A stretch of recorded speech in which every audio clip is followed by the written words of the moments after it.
د مؤمن مبارکه سوره چې د قرآن عظیم الشان 40مه سوره ده په مکې معظمې کې را نازله شوې ده.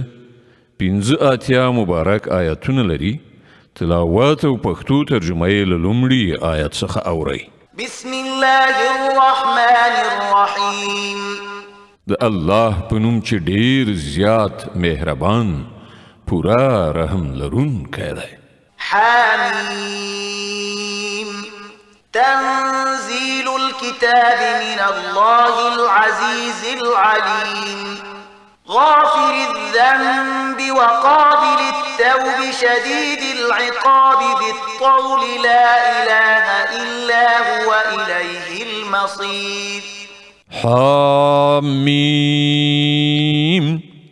دغه کتاب نازلیدل د الله لخوا دی چې برلاسی دی، په هر څه باندې پوهیدونکی دی، د ګناه بخونکی او توبه قبلونکی دی، سخت سزا ورکوونکی او ډیر د فضل خاوند دی. له هغه پرته هیڅ معبود نشته، د همغه لوري ته د ټولو ورګرځېدل دي.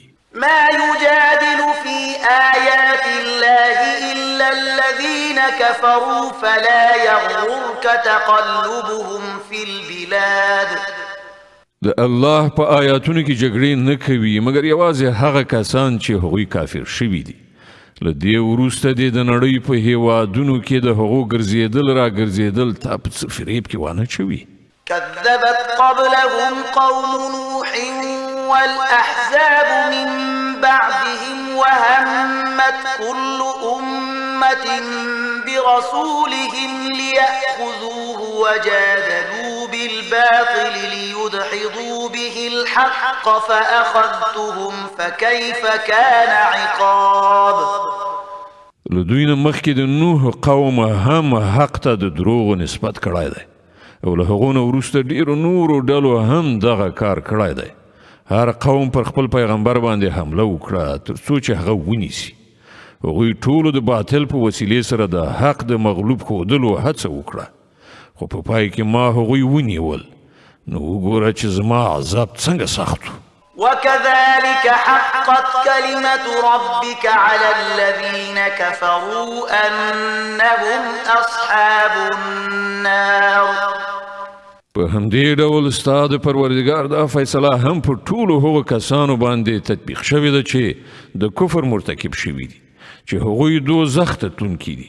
الذين يحملون العرش ومن حوله يسبحون بحمد ربهم ويؤمنون به ويستغفرون للذين آمنوا ربنا وسعت كل شيء رحمة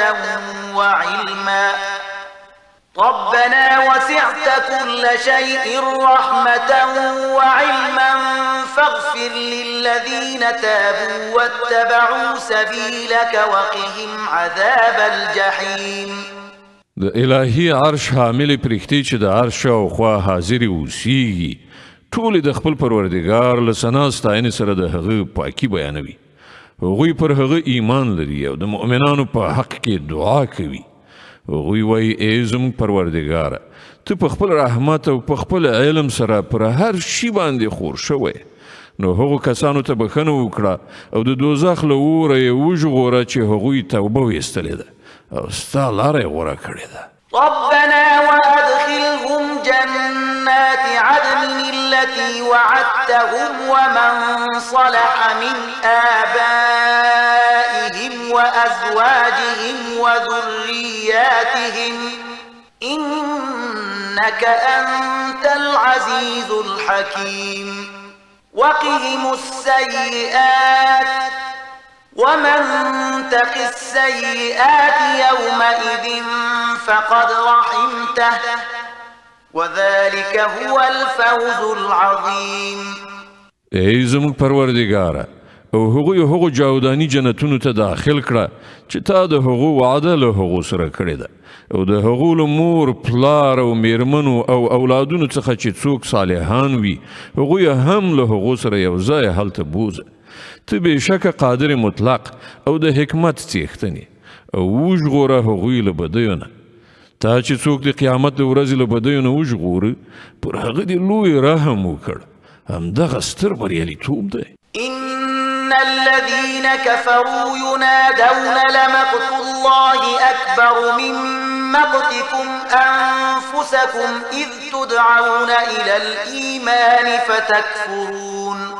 کوم کسان چې کافران شوي دي د قیامت په ورځ به هغو ته په آواز کولو وویل شي نن چې تاسې څومره سخت خپل ځان ته په غوسه کیږئ الله له دې نه زیات پر تاسې هغه وخت په غوسه کیده چې تاسې ایمان ته رابلل کیدئ او تاسې انکار کوو. قالوا ربنا أمتنا اثنتين وأحييتنا اثنتين فاعترفنا بذنوبنا فهل إلى خروج من سبيل. هغوی به ووایي ای زموږ پروردګاره تا په رښتیا سره موږ ته 2 ځله مرګ او 2 ځله ژوند راکړی دی. اوس موږ په خپلو ګناهونو باندې اعتراف کوو. آیا اوس له دې ځایه د وتلو هم څه لاره شته؟ ذلكم بأنه إذا دعي الله وحده كفرتم وإن يشرك به تؤمنوا فالحكم لله العلي الكبير. ځواب ورکړ شي دغه حالت چې تاسې پکې اخته یئ له دې امله دی چې کله یوازې د الله خواته بلنه کېدله نو تاسې نه منله او کله چې له هغه سره نور یو ځای کېدل نو تاسې منله. اوس فیصله د لوی او لوړ خدای په لاس کې ده. هو الذي يريكم آياته وينزل لكم من السماء رزقا وما يتذكر إلا من ينيب. هماغه ذات دی چې تاسې ته خپلې نښانې درښیي او له آسمانه ستاسې لپاره روزي نازلوي. خو د دغو نښانو په لیدلو سره پند یوازې همغه څوک اخلي چې د الله لوري ته رجوع کوونکی وي. فادعوا الله مخلصين له الدين ولو كره الكافرون. نو ای رجوع کوونکو همغه الله وبولئ د هغه لپاره د خپل دین په خالص ګرځولو سره اگر که ستاسې دغه کار د کافرانو هر څومره بدی سي. رفيع الدرجات ذو العرش يلقي الروح من أمره على من يشاء من عباده لينذر يوم التلاق يوم هم بارزون لا يخفى على الله منهم شيء لمن الملك اليوم لله الواحد القهار. هغه د لوړو درجو خاوند عرش څښتن دی له خپلو بندګانو نه په هر چا باندې چې وغواړي په خپلو حکم سره وحی نازلوي تر څو چې هغه د ملاقات له ورځې نه خبردار کړي. هغه ورځ چې ټول خلک بې پردي وي له الله نه به د هغو هیڅ خبره هم پټه نه وي. په هغه ورځ به په لوړ آواز پوښتنه وشي نن پاچایي د چا ده؟ ټول مخلوق به غږ وکړي د یو قهار خدای. اليوم تجزى كل نفس بما كسبت لا ظلم اليوم إن الله سريع الحساب. وبه ویل شي نن به هر چاته د هغې ګټې بدله ورکړه شي چې هغه کړي وي. نن به پر هیچا څه ظلم نه وي او الله په حساب اخیستلو کې ډیر ګړندی دی.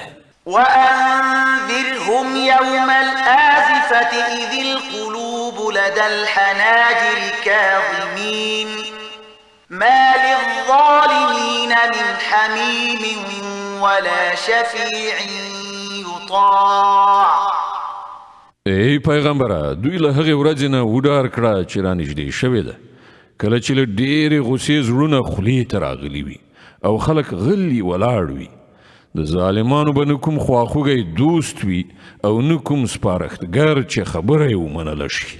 يعلم خائنة الأعين وما تخفي الصدور. الله آن د سترګو په خیانت باندې پوهیږي او آن په هغه راز باندې پوهیږي چې سینو پټ ساتلی دی. والله يقضي بالحق والذين يدعون من دونه لا يقضون بشيء إن الله هو السميع البصير. او الله بل حق سره سم فیصله وکړي. پاتې شول هغه چې دغه مشرکان له الله نه پرته بولي هغوی د هیڅ شي فیصله کوونکي هم نه دي. بېشکه همدا الله د هر څه اورېدونکی او لیدونکی دی. أولم يسيروا في الأرض فينظروا كيف كان عاقبة الذين كانوا من قبلهم كانوا هم أشد منهم قوة وآثارا في الأرض فأخذهم الله بذنوبهم وما كان لهم من الله من واق. آیا دوی کله په ځمکه کې ګرځېدلي نه دي چې دوی د هغو خلکو عاقبت لیدلی وای چې له دوی نه مخکې تیر شوي دي؟ هغوی له دوی نه زیات قوي وو او له دوی نه زیاتې قوي نښې نښانې په ځمکه کې پریښي دي. خو الله د هغو پر ګناهونو هغوی ونیول او له الله نه د هغو ژغورونکی هیڅوک نه و. ذلك بأنهم كانت تأتيهم رسلهم بالبينات فكفروا فأخذهم الله إنه قوي شديد العقاب. لدې عمله د هغوی دغه عاقبت شو چې هغو ته د هغو پیغمبران له ښکاره آیاتونو سره راغلل او هغوی یې له منلو نه انکار وکړ. په پای کې الله هغوی ونیول. په یقیني ډول هغه د ډیر قوت خاوند او په سزا ورکولو کې ډیر سخت دی. ولقد أرسلنا موسى بآياتنا وسلطان مبين إلى فرعون وهامان وقارون فقالوا ساحر كذاب. من موسی فرعون هامان او قارون ته له خپلو نښانو او د ماموریت له څرګند سند سره ولیږل خو هغوی وویل کوډګر دی ډیر دروغجن دی. فلما جاءهم بالحق من عندنا قالوا اقتلوا أبناء الذين آمنوا معه واستحيوا نساءهم وما كيد الكافرين إلا في ضلال. بیا کله چې هغه زموږ لخوا هغوی ته حق دین راوړ نو هغوی وویل د کومو کسانو چې ایمان راوړی له ده سره ملګري شوي دي د هغو ټولو زامن ووژنئ او لوڼې یې ژوندۍ پرېږدئ. خو د کافرانو دسیسه ناکامه شوه. صدق الله العظیم. الله ستر رښتیا ویونکی دی.